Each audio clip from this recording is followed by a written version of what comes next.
Monsieur le Président, dans Le Monde, il y a quelques jours, vous avez dit que l'Algérie s'est construite après la guerre sur une rente mémorielle entretenue par le système politico-militaire. Vous dénonciez aussi une histoire officielle totalement réécrite qui ne s'appuie pas sur des vérités, mais sur un discours qui repose sur une haine de la France. Les mots sont durs.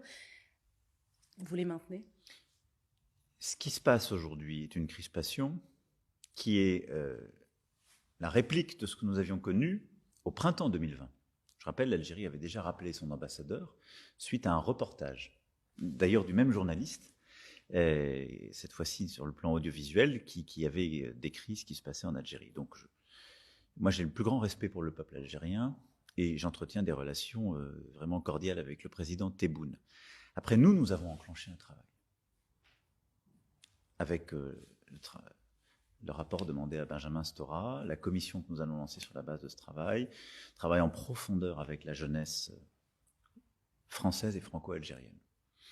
Et donc on se dit des choses qui ne sont pas agréables pour nous-mêmes. Je ne nous ai pas ménagé avec notre propre histoire.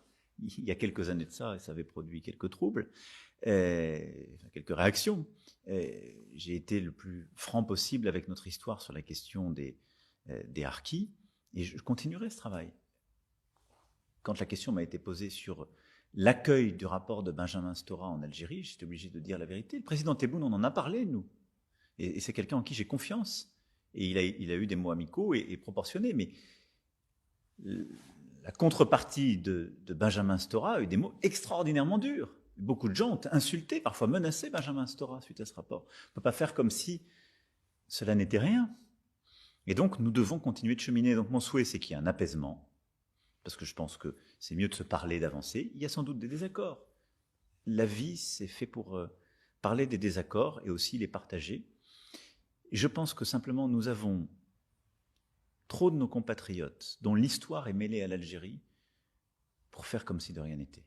Et il y a trop de Françaises et de Français qui sont les enfants ou les petits-enfants de harkis, de pieds noirs, d'appelés, de militaires, qui sont des enfants ou petits-enfants d'Algériennes et d'Algériens, qui sont parfois encore franco-algériens, pour ne pas embrasser cette histoire et essayer de, en quelque sorte, reconnaître toutes ces mémoires et de leur permettre de cohabiter. Moi, c'est ça ce qui m'importe. Et donc, il y aura immanquablement d'autres tensions. Mais je pense que mon devoir, c'est d'essayer de faire cheminer ce travail, parce qu'on le doit à notre jeunesse et à tant de millions de nos concitoyens.